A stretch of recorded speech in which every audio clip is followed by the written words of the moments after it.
শুনছি হ্যাঁ আব্বার মৃত্যু সংবাদ শুনে আসছিল, আবার চলে গেছে।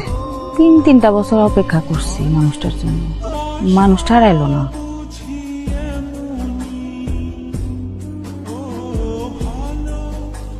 সত্যি কি সালেহাই আমার নেহারিকা?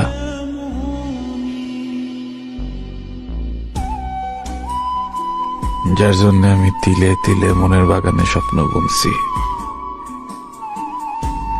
যার জন্য বিয়ার শাড়ি কিনা রাখছি, সেই শাড়ি এখন আমি কারে পরাবো?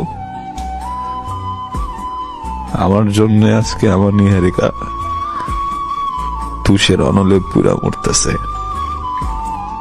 আমি এখন কিভাবে নিহারিকারে বলবো, যার জন্য এতদিন অপেক্ষা করছিলা? আমি সেই হতভাগা।